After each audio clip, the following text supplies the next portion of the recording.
Ciao, sono Suor Grace. I would like to share with you the story of my vocation. My vocation was born in me since I was a small girl. As I was growing, I grew among my two brothers, and having grown with my brothers, I always desired to become a priest because I didn't understand to become a religious you have to be a female. I grew with the boys, so I knew all people become priests. So I decided to become a priest, and I would always pray with my brothers. Being a priest, we are celebrating all the masses there at home. This went on until I grew, and I came to discover that girls don't become priests. In fact, girls become sisters. So, having been brought up in a Christian families, we would always attend the liturgical functions in our parish, and I really liked to see the things of the church, to go to the church, to go when there is adoration, when there is mass, there are some different seminars for the young people. I would always desire, and I would feel very good when I am there. So my desire continued to grow in me until I reached in high school, when it became a little bit mature. I was a little bit sure that now I would like to become a religious, I would like to become a sister, but I didn't share that my desire with my parents or with anybody. It was just in my heart. So upon finishing my high school, I stayed at home, and my parents were always asking me what I want to do, whether I want to go to the college, I want to go to the university. But for me, I had a lot of fear that if I will tell them I will go to the college, that will mean that I cannot become a sister. And I didn't tell them that I wanted to become a sister. So I keep on telling them, we wait until one day I met one of my friends who belongs to my parish, and she was already in another congregation, discerning in another congregation, who I shared with her my desire, who I shared with her what I want to become. And then she told me that there are some new sisters who have come in the parish of Sirima. I could try to talk with them. So I wrote, and I was welcomed to go for a seminar, for a come and see. I did not understand what it means to have a come and see, because I had not heard something like that. But I said, it's a seminar, I will go to hear what they want. So I went. My journey to go to Sirima was quite a funny journey, because I had never gone to Sirima again. I come from a little bit far from there. So when I was directed where to go, we went, but the matatu that I was with, we were going, we are not reaching. But everybody in the matatu seemed comfortable, when me, I was not comfortable. But we continued. We reached a moment, and almost half people are going out of the car. I was asking myself and wondering, where are they going, because I could not see a house, I did not see other people, only those who were inside the car. We went until somewhere we remained, I think, only 2 people in the car. I started to be very afraid, because I was not sure whether I'm going to arrive, because I am not seeing any sign of a house where I am going. But the driver kept on assuring me he knows the place and he will take me until there. So I stayed. At the end, I arrived in Sirima, and when I rang the bell in the door of the sisters, one sister came to open for me, Sister Stella, and I was very surprised, because I was not prepared to see a white sister. I was not prepared that I'm going to see a Mzungu sister coming to open for me. So she was very happy, told me, I think, many things, because I could not understand what she told me. Of course, she talked to me in Italian, and I didn't know Italian, and I didn't say anything to her. So after a moment, she left me there. Then she went inside and called the other sisters. So they came, they talked to me, and they welcomed me very well. I felt very happy. Then because the other girls had come also for the seminar, they came, and they took me, we went together. Already at that night, I felt, I think this is the place that I want to stay. I want to stay here. In fact, I arrived, it was on a Saturday. Then on Sunday, we were to prepare, because the following day we will go back home. I still remember telling the sister who met us that I don't want to go home, I want to remain. Then she told me simply, no, you cannot remain. You have to go home to prepare yourself better so that you come.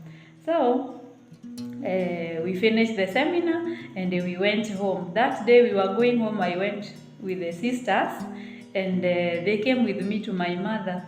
And that was the first time that they came and told my mother that I visited them and I expressed a desire to become a sister. My mother was very shocked beyond words. She didn't tell them anything. She didn't say yes or no. She would just look at me. And me, I also look at her because I don't know what to tell her.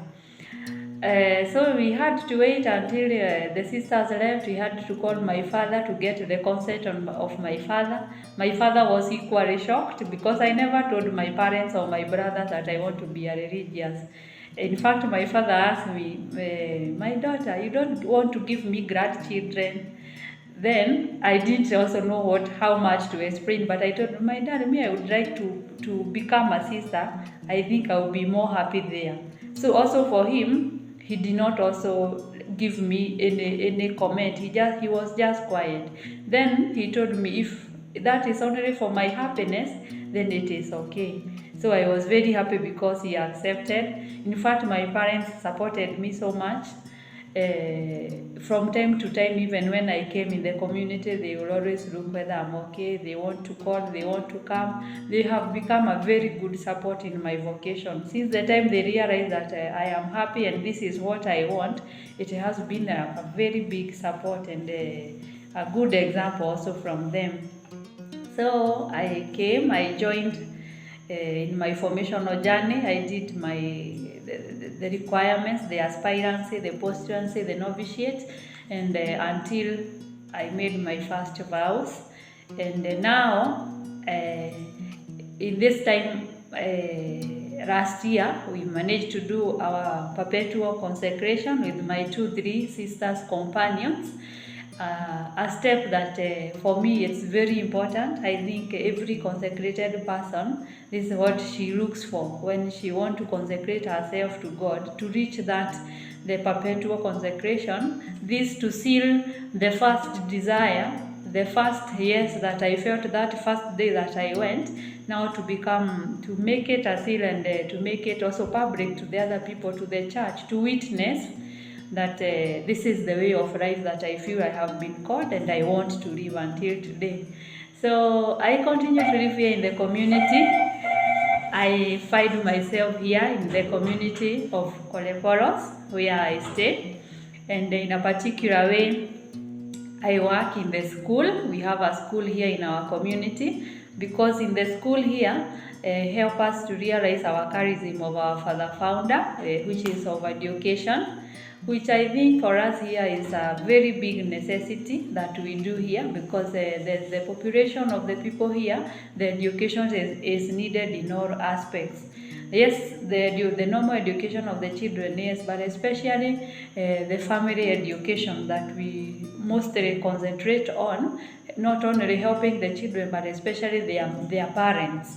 The parental guidance, that it is really a need here. And of course also to give children a good environment that they can get a valuable education, surrounded with the love, with the good discipline, with the concern of us who are educating. So here, that is where I work here in our community. And for me, I would like to encourage the young people, those who may have a desire like I had when I was that small girl who was growing, when I was that youth, a 20 years girl who was looking with what to do with her life, that please they should not get afraid of the desires inside them. You see, like my desire was like a funny desire. I grew knowing I will become a priest, but I didn't know what it means.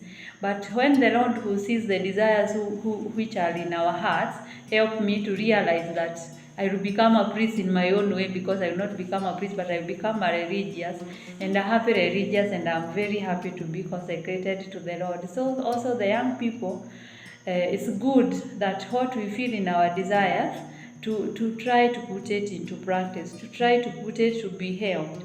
Many people can look for help for them. Many people who are willing to help, maybe the sisters where you are staying, maybe a good Christian who can tell you there are different vocations which you can choose, and with the prayers and guidance, surely we find our way. For me, I can say that I'm very happy.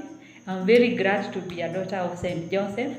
In fact, should I go back and I'll be told to choose again, I will still choose to become a daughter of Saint Joseph, and I would still choose to consecrate myself to the Lord. So the young people, please also don't be afraid to say yes to the call of God that is inside there, because who keeps that desire in us will help us to realize it, and will make that desire to become a reality in our life. So thank you so much, and God bless each one of you.